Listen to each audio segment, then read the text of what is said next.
Here's your story in full HFY style, with cinematic pacing and that human legend punch.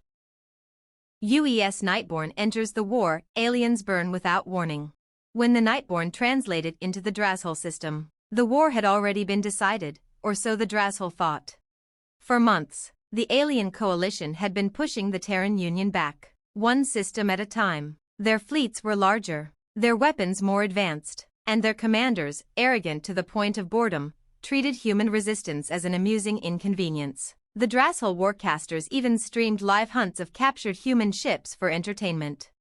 Then a shadow came for them. The Nightborne was an experimental UES battlecruiser, hidden away in black budgets and shipyards no foreign spy had ever located. She was not built for defense, she was built for annihilation. Her hull was matte black armor composite, a surface that seemed to swallow light, no heat signature, no energy bleed. In the darkness of space, she might as well have been the absence of reality itself. And she carried the new Mark X Synflar spinal cannon, a weapon that didn't just vaporize ships, it detonated them at the molecular level. The Drashol fleet detected nothing until it was too late.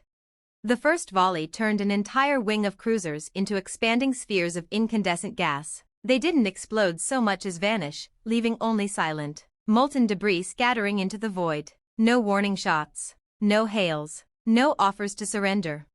Admiral Koresh of the Drashol barely had time to issue an order before another beam, thinner, sharper, punched clean through the command carrier, slicing it into 3 drifting sections. No explosion this time, just sudden, horrifying silence as thousands of lives blinked out. The Drashol had come expecting a wounded prey. Instead, they found a predator with fire in its hands. Within 13 minutes, the Nightborne had burned through the enemy formation. Every surviving alien ship fled for FTL jump, abandoning the system in a panic that would stain their military record for centuries. As the Terran flag was raised again over Drashol-occupied stations, the human comms broadcast went system-wide. Nightborne has entered the war. You have one chance to lay down your arms. We do not ask twice. That day, the galaxy learned something the veterans of Earth's history already knew. Humans don't enter wars to fight. They enter wars to end them.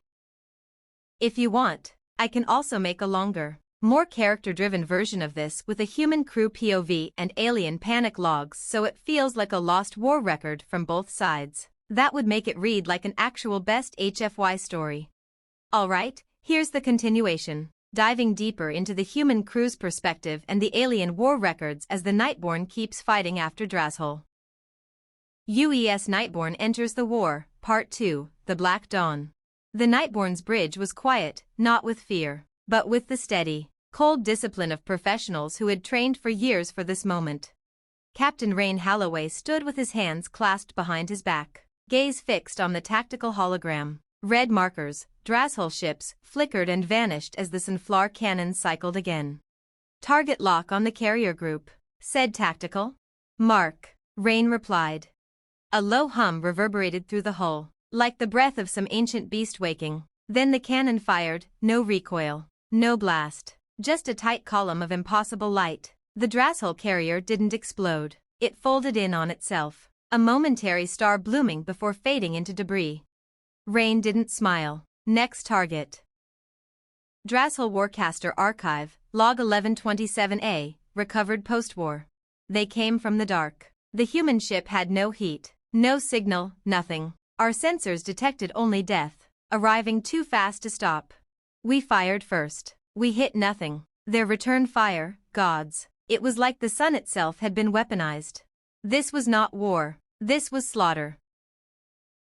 The Nightborne did not linger in Drashol space. Her orders were clear: push forward, strike deep, cripple supply lines before the alien coalition could regroup. 2 systems later, at Kethra Prime, the humans found a fortified shipyard, the place where the Drashol had been building their newest dreadnoughts, the kind that could turn an Earth colony into dust in under a minute. The attack began before the Drashol even knew the Nightborne was there. Synflar beams punched through drydock bays, igniting reactor cores still under assembly. Half-built warships became lethal shrapnel fields that tore into the defense pickets.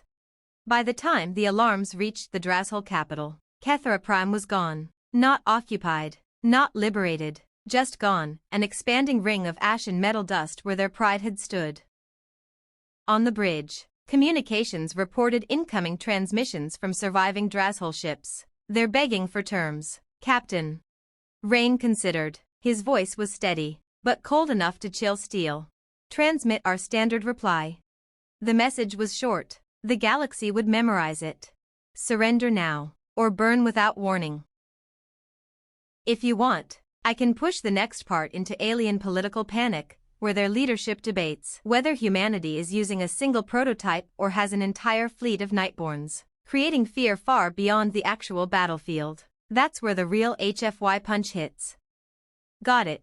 Here's the alien political panic phase as the Nightborn's reputation starts to tear through the enemy coalition faster than its weapons. UES Nightborne enters the war, Part 3, the Rumor Fleet. The Drashol High War Council convened in the capital citadel, an obsidian structure carved into the side of Mount Varesh. The air inside was tense, thick with the metallic tang of fear. Admiral Shrivak slammed his claws onto the holotable. 3 systems lost in 6 cycles. Not to a fleet, to a single human vessel. This is not a battle. This is humiliation.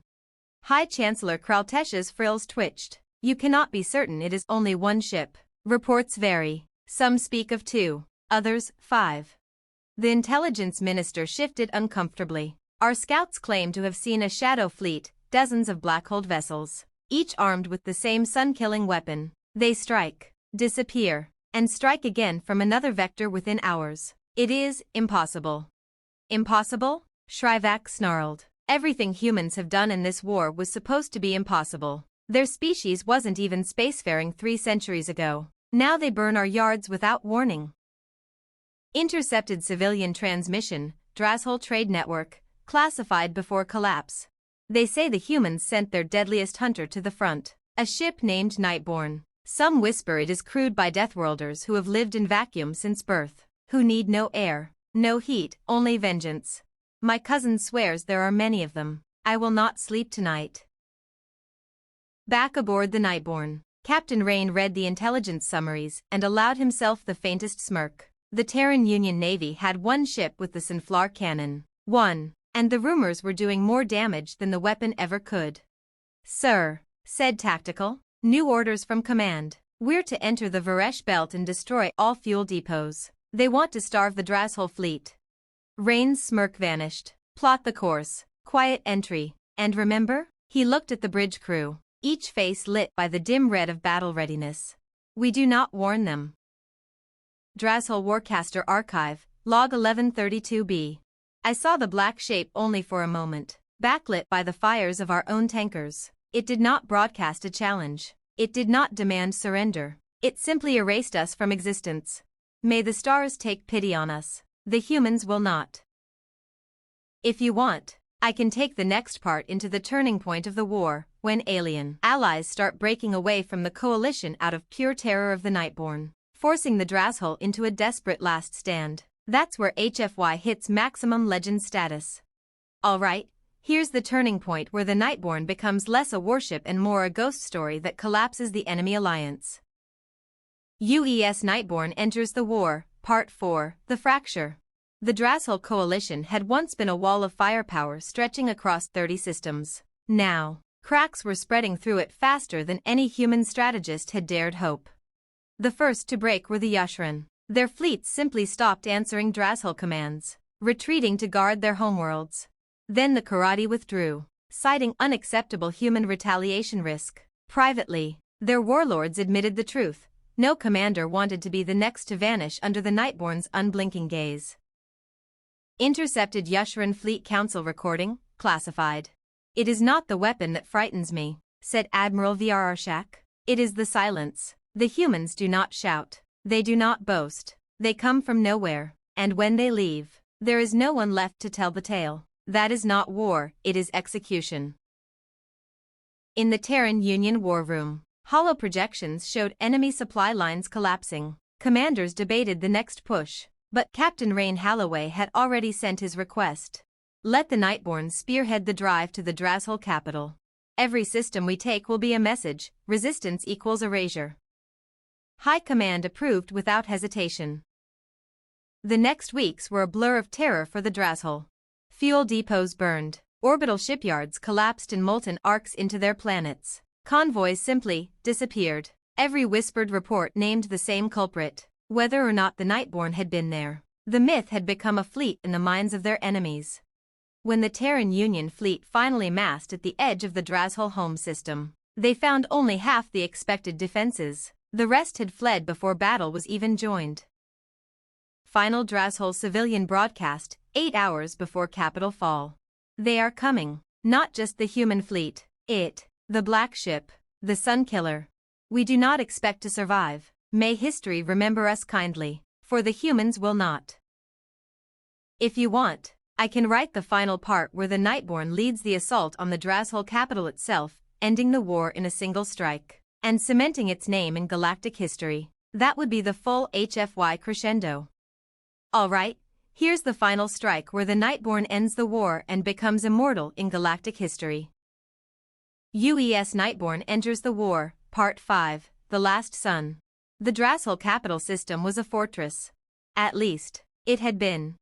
By the time the Nightborne arrived, half its defense fleet had already deserted, convinced the humans had dozens of Sunkiller ships waiting just beyond the dark. What remained were the loyalists, battle-hardened, desperate, and determined to buy their world a few more hours.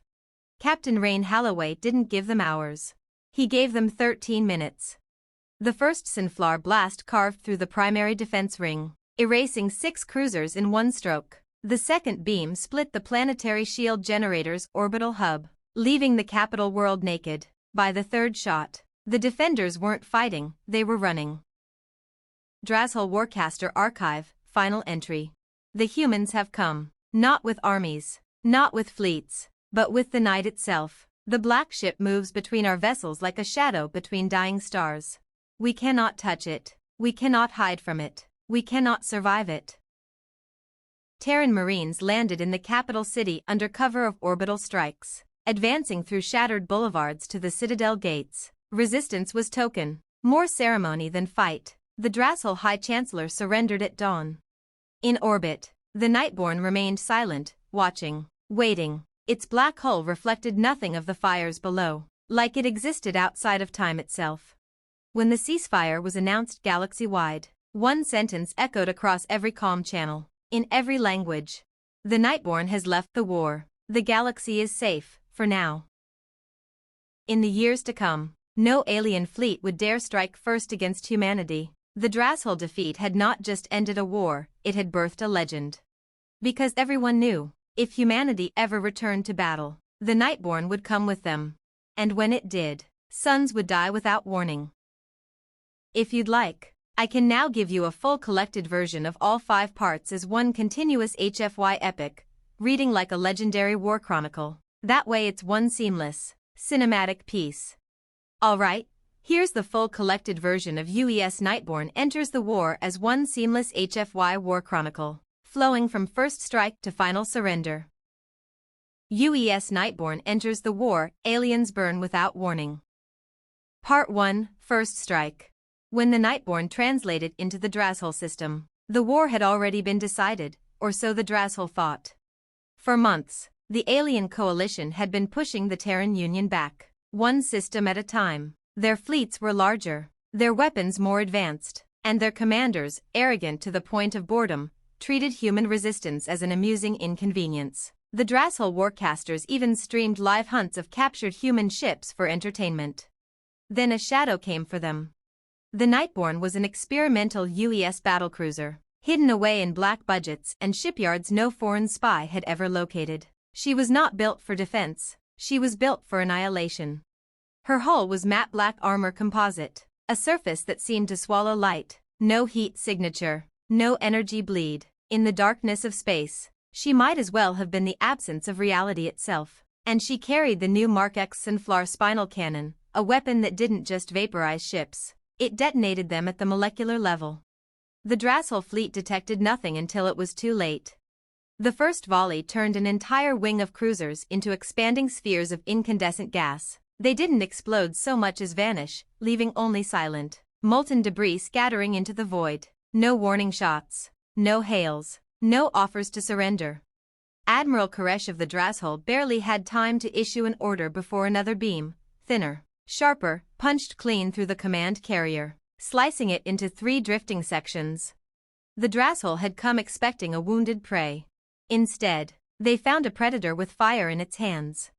Within 13 minutes, the Nightborne had burned through the enemy formation. Every surviving alien ship fled for FTL jump, abandoning the system in a panic that would stain their military record for centuries.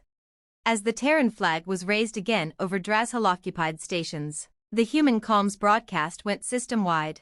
Nightborne has entered the war. You have one chance to lay down your arms. We do not ask twice. That day, the galaxy learned something the veterans of Earth's history already knew. Humans don't enter wars to fight. They enter wars to end them. Part 2, The Black Dawn. The Nightborne's bridge was quiet, not with fear, but with the steady, cold discipline of professionals who had trained for years for this moment. Captain Rain Halloway stood with his hands clasped behind his back, gaze fixed on the tactical hologram. Red markers, Drasshul ships, flickered and vanished as the Sunflower cannons cycled again. Target lock on the carrier group, said Tactical. Mark, Rain replied.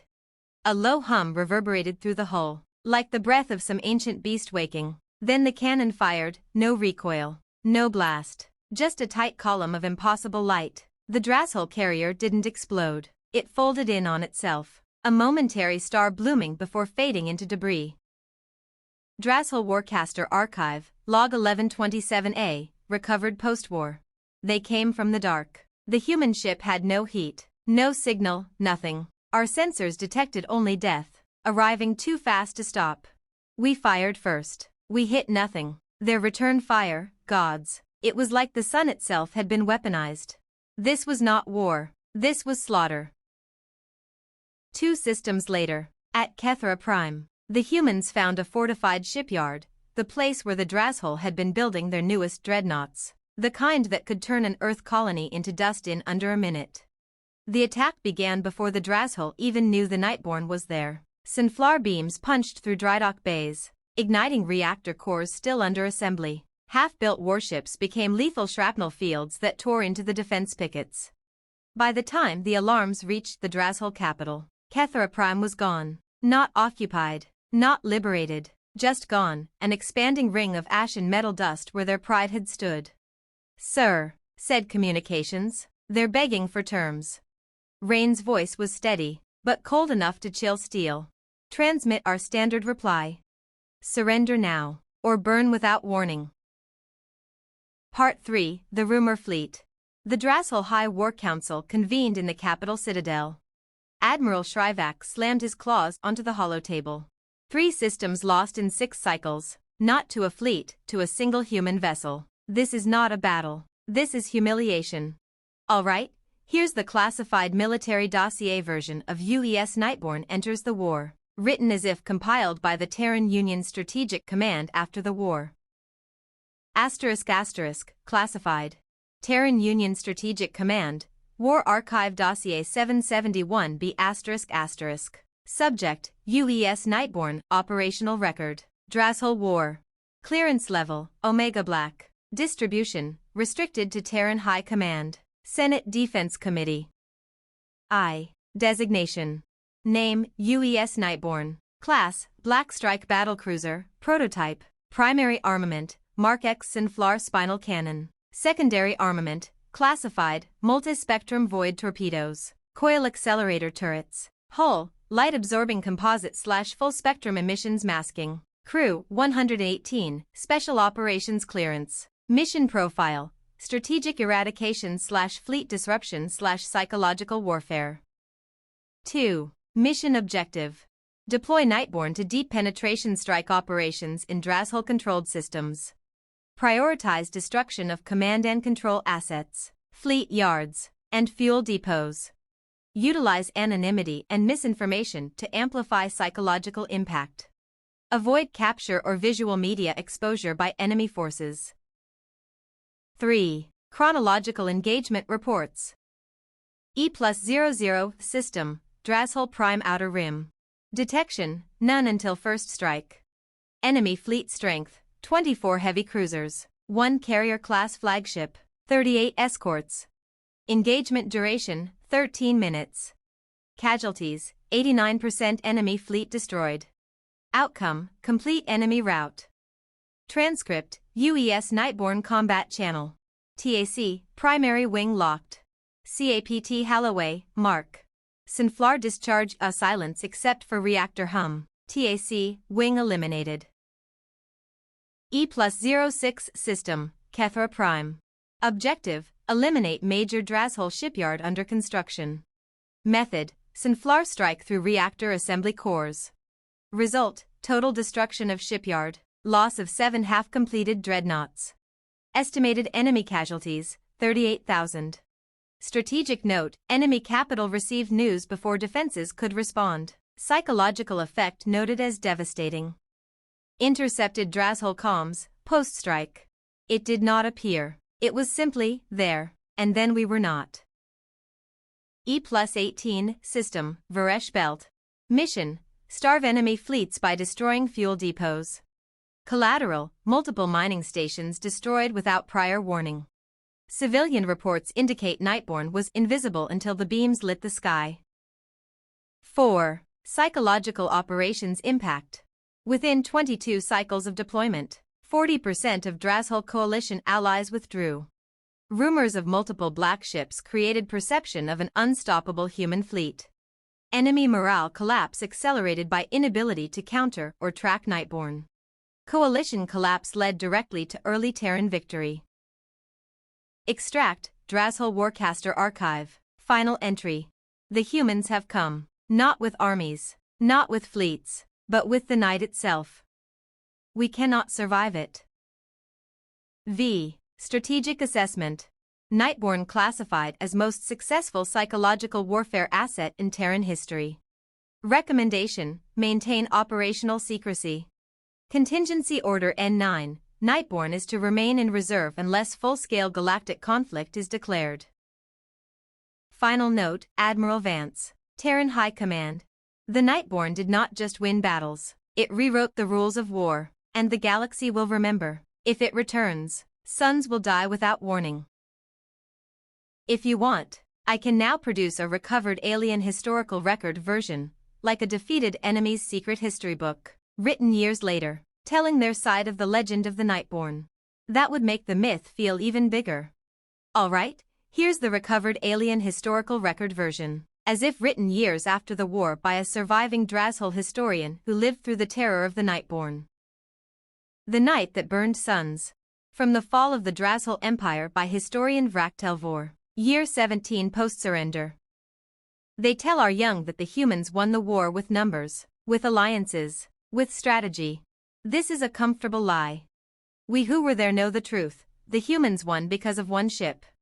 We never knew how many they built. Some claimed there was only one, a prototype they unleashed in desperation. Others swore there were dozens, a shadow fleet slipping between the stars. Our leaders believed what suited them, until it no longer mattered.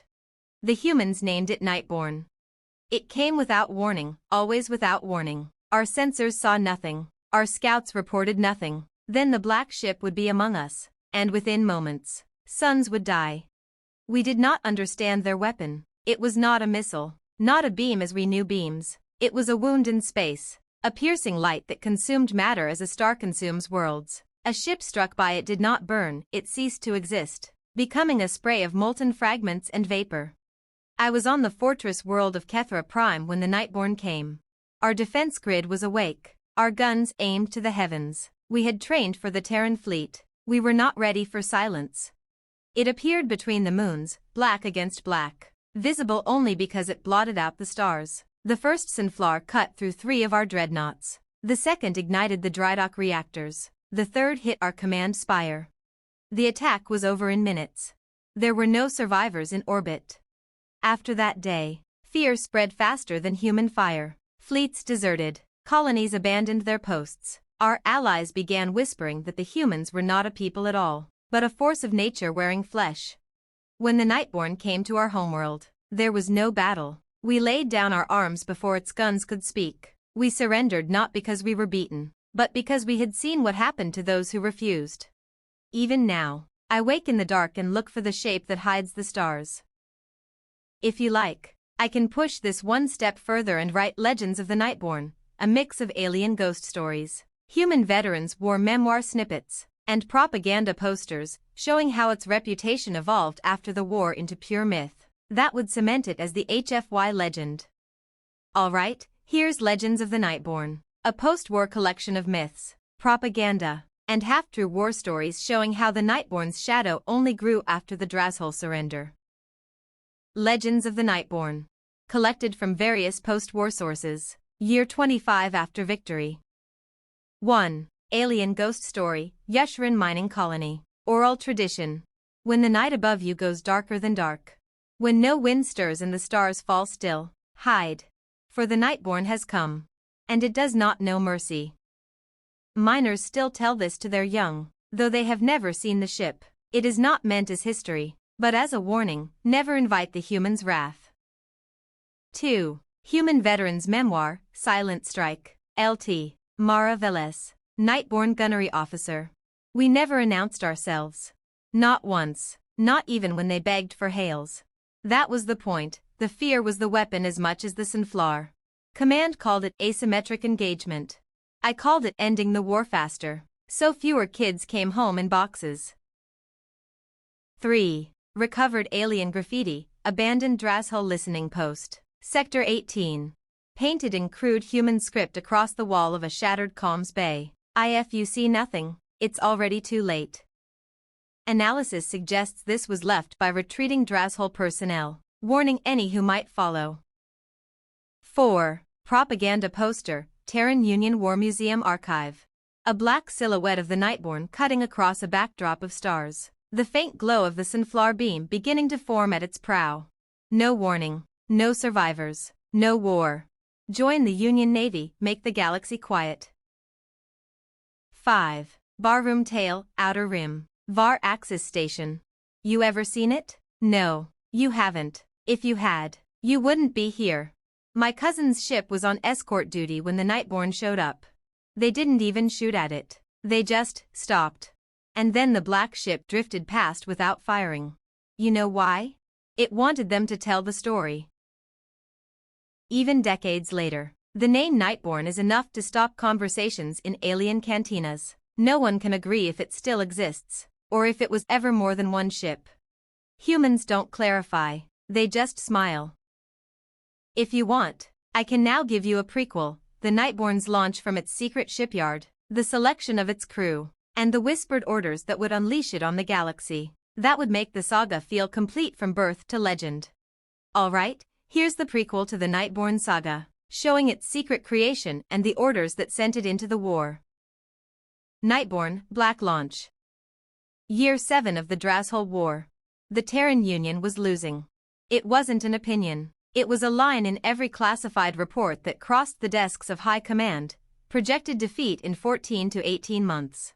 The Drashol fleets were faster, better armed, and always a step ahead of human counterattacks. Worse, they fought without restraint, planetary bombardments were routine, surrendering colonies simply erased from the maps. It was in this desperation that Project Blackforge was born. The shipyard that didn't exist. On no official chart and in no civilian registry. A cold, airless moon orbited a gas giant in the uninhabited Halberd system. Its surface was cratered and dead, but far beneath, an ancient asteroid mining complex had been hollowed into something far more dangerous, the Union's first and only Blackstrike-class drydock. Here, away from all eyes, the Nightborne took shape. Her hull plating was layered in adaptive thermal masking. No light escaped, no radar bounce returned. She was a hole in reality, a shadow built to survive in the killing fields of deep space. At her core, running the length of her spine, was the reason she existed, the Mark X Sunflower cannon, a weapon so destructive that its test firings had been conducted in the uncharted void, aimed at dead worlds that now existed only as clouds of gravel and gas. The crew selection. Every one of the 118 crew was handpicked. They weren't just veterans, they were survivors. Pilots who had flown through burning fleets, engineers who had rebuilt reactors mid-battle, Marines who had fought boarding actions on ships already breaking apart. None were told the full mission in advance. Only when the Nightborne was fully armed and spaceworthy did Admiral Vance gather them in the darkened launch bay. The briefing. Vance's voice was low, carrying across the silent ranks. You have been chosen for one reason. You are the ones who will break this war. The Nightborne will not fight battles. It will erase them. You will not warn the enemy. You will not linger. You will strike from nowhere, and you will leave nothing standing. He let the silence stretch before adding. Your orders are simple. Make the Drasshol fear the dark. When they look into the void, they must wonder if it is looking back. Launch. When the bay doors opened, the Nightborne slid into the black without ceremony, without announcement, no parades, no public knowledge, only the crew and high command knew she existed. Her first FTL jump took her toward Drasshol space. Her war had not yet begun, but already, the galaxy had one less safe place to hide. If you want, I can now write the very first mission, the Nightborne's initial unannounced strike on an unprepared enemy convoy, showing how the legend was born in its very first shot. That would bridge perfectly into part 1 of the main saga. Alright, here's the first mission of the Nightborne, the moment its legend was born. Nightborne, first kill. Target, Drasshol Supply Convoy 48A. Location, Neutral Drift Sector. 1, 3 light-years from Koresh Gate. The convoy was routine, a column of 15 Drasshol freighters escorted by 4 corvettes and a single light cruiser. They were hauling fuel, munitions, and food to the Koresh front. No alarms, no urgency. The war was far away. The approach. The Nightborne was already there. Not on the way, not inbound. Already there. Her adaptive skin matched the cosmic background perfectly. No heat signature, no FTL wake. To the Drasshol, she was a shadow that had always been part of the void. In the gunnery pit, LT, Mara Velez studied the Sunflower's targeting readout. Cruiser first, she murmured. Captain Rourke didn't look up from his console. Do it. Contact, -007 seconds. The Drasshol cruiser's comm officer reported an anomalous gravitational flicker 400 kilometers off their bow. The captain ordered a sensor sweep. The sweep never completed. The strike. The Sunflower roared, but no sound carried in the vacuum. What the Drasshol saw was a beam of blinding white that bloomed in an instant, brighter than their own sun. The cruiser didn't explode. It ceased. One moment it was whole. The next it was a cloud of expanding vapor and molten shards. Before the escorts could react, the Nightborne's secondary batteries opened up. Precision railgun shots carving through corvette engines and ammunition holds. The freighters scattered in blind panic, their drive spiking as they fled without coordination. Aftermath. The battle lasted 41 seconds. No warnings were issued, no comms were answered. When the Drasshol High Command reviewed the sensor logs from the surviving freighters, they found nothing. No ship silhouette, no identifiable signature, just a flash, and death. The message. Hours later, a single data packet was anonymously injected into the Drasshol military network. No origin trace, just 6 human words. We will come without warning. It was the Nightborne's first kill. It would not be the last. If you want, I can make the second mission far more terrifying, not just a convoy, but the surgical elimination of an entire Drasshol forward command station, leaving the enemy in chaos for months. That's when the fear truly spreads. Alright, here's the second mission of the Nightborne, the one that turned fear into full-blown paranoia across Drasshol space. Nightborne, silence over Koresh. Target, Drasshol Forward Command Station Harrow's Eye. Location, high orbit above Koresh 3, the main staging world for the Central Front. The Harrow's Eye wasn't just a base, it was a fortress. 2 kilometers across, bristling with gun batteries, shield projectors, and hangar bays for hundreds of strike craft. If it fell, the entire Drasshol offensive in the sector would lose coordination for weeks, but attacking it was considered suicide. The Ghost's arrival. At 3:17 local station time, the Harrow's Eye's long-range sensors picked up nothing unusual. No FTL pings, no heat traces, just another quiet night over Koresh 3. What they couldn't see was the Nightborne, drifting in from the far shadow of the moon, thrusters cold, carried only by gravity. In the CIC, Captain Rourke leaned over the tactical display. Mara, light them up. LT. Valessa's hands danced over her console, plotting 3 primary Sunflower charges in sequence. We'll hit their shield nodes first. They won't even know they're down before the core shot lands. The kill sequence. 3 hours 22 minutes and 14 seconds. A pencil-thin lance of light cut across the black, spearing the station's dorsal shield generator. 3 hours 22 minutes and 15 seconds. Secondary shot burned through the ventral node. The Harrow's eyes shield grid collapsed in less than 2 seconds. Alarms blared. Docked fighters scrambled. 3 hours 22 minutes and 17 seconds. The Sunflower's main charge fired. There was no cinematic explosion. The station folded. The beam pierced straight through the central reactor sphere, vaporizing matter faster than it could expand. The resulting implosion crushed entire sections before they could break apart. And then, only then, did the fireball blossom outward, shredding the command core and flinging debris for hundreds of kilometers. The exit. The Nightborne was gone before the first fighter cleared the wreckage zone. No one saw it leave. The aftermath.